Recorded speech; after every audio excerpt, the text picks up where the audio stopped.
Hai semua, Assalamualaikum warahmatullahi wabarakatuh. Alhamdulillah, akhirnya kali ini aku mau buat video budgeting lagi nih teman-teman. Sebelumnya gimana nih kabarnya teman-teman semua? Semoga teman-teman dalam lindungan Allah dan juga dipermudah ya segala urusannya. Amin. Di video kali ini aku mau sedikit sharing nih tentang budgetingku di bulan Juni. Nah kebetulan di 2 bulan sebelumnya aku nggak buat video budgeting ya untuk YouTube.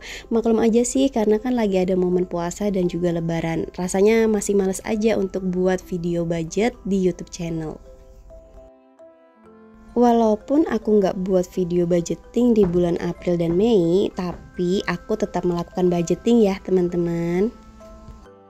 Untuk budgeting bulan Juni sebenarnya nggak terlalu berbeda ya teman-teman dengan bulan-bulan sebelumnya. Cuma ada beberapa pos anggaran yang memang agak beda karena aku sesuaikan ya dengan evaluasi di bulan Mei.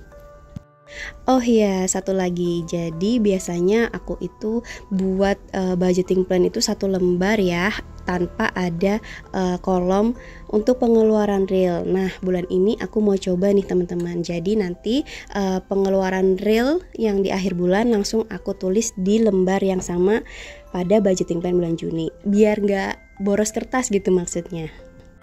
Seperti biasanya, dalam membuat budgeting plan, aku selalu menyisihkan untuk pos anggaran saving and giving di awal ya. Jadi di situ ada dana darurat, investasi, lebaran dan juga sosial. Kemudian dilanjutkan dengan fixed expenses dan living cost. Di sini living cost dan fixed expenses aku jadikan satu kolom besar ya, teman-teman. Untuk kebutuhan beli beras di bulan Juni ini aku nggak isi ya teman-teman, karena kebetulan di bulan ini aku tinggal bersama dengan simbahku. Nah simbahku ini pedagang beras, jadi ya untuk alokasi berasnya nanti aku alokasikan untuk dana yang lain, misalnya untuk beli token listrik atau misalnya untuk keperluan lain. Kemudian untuk dana kesehatan dan juga dana cadangan aku tambahin nih teman-teman, yang awalnya hanya Rp100.000 saja. Nah sekarang masing-masing jadi Rp150.000. Jadi untuk budgeting ini memang fleksibel ya, makanya kita harus tahu nih evaluasi budget dari bulan sebelumnya dan kita lihat kondisi kedepannya itu sebenarnya mana sih anggaran yang bisa ditambah, mana sih anggaran yang sebenarnya tidak terlalu butuh, jadi dananya itu bisa dialokasikan dengan sebijaksana mungkin.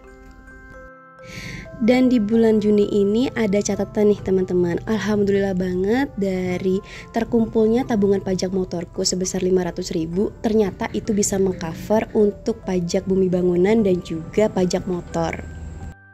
Sampai sekarang aku masih merasa bersyukur dan senang banget ya teman-teman. Ternyata dari tabungan yang recehan 10.000, tapi kalau misalnya kita itu punya target dan mengumpulkannya secara konsisten, ternyata saat sudah mencapai target bisa untuk membayarkan kewajiban tahunan.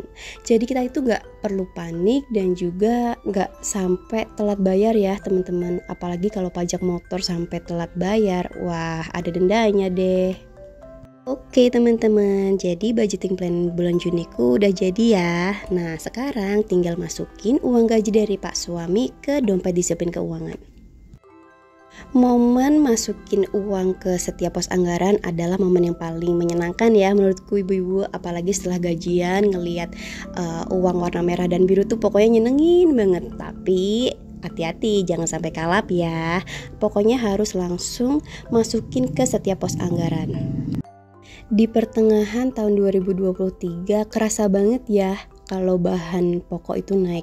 Mulai dari telur yang harganya bisa sampai 32.000 dan juga harga ayam itu sekilo sampai 36.000. Wah, jadi kerasa banget nih. Apalagi sayur mayur juga udah makin naik ibu-ibu.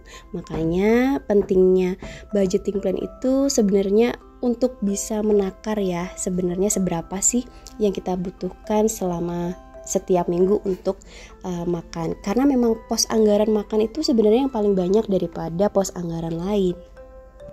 Dan menurutku kunci keberhasilan budgeting itu nggak cuma di kita aja ya Bu, tapi kita perlu support dari Pak Suami. Alhamdulillah suamiku adalah support system yang baik banget ya menurutku, karena kami bisa cerita apa aja dan juga sharing, apalagi urusan finansial. Jadi kita bisa satu suara untuk finansial ke depan tuh kita mau kayak gimana, targetnya tuh apa, anak sekolah kayak gimana dan butuh biaya seberapa. Jadi kita tuh bener-bener mikirin nih investasi apa ke depan yang menguntungkan dan juga punya prospek yang bagus. Selain itu juga kita suka mikir ya, kalau misalnya semua uang di bank kayaknya nggak akan bertambah, malah akan berkurang terus. Makanya kita suka mikir, nih investasinya mau dibuat apa. Jangan sampai kita itu cuma nyimpen duit ya teman-teman. Kalau bisa kita itu bikin uang itu kerja buat kita.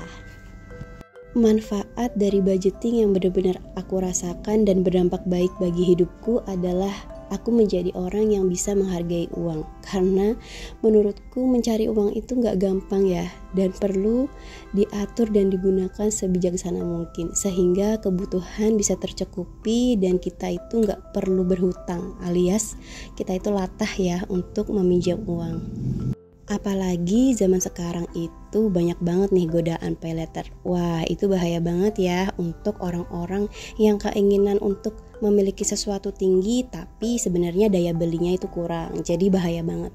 Makanya kita harus pintar-pintar mengelola emosi, mengelola ego dan hawa nafsu kita. Oke teman-teman, sampai di sini dulu ya videoku sharing budgeting di bulan Juni. Semoga ada sedikit manfaat yang bisa diambil. Mohon maaf ya kalau ada salah kata dan pengucapan. Sampai ketemu di video selanjutnya.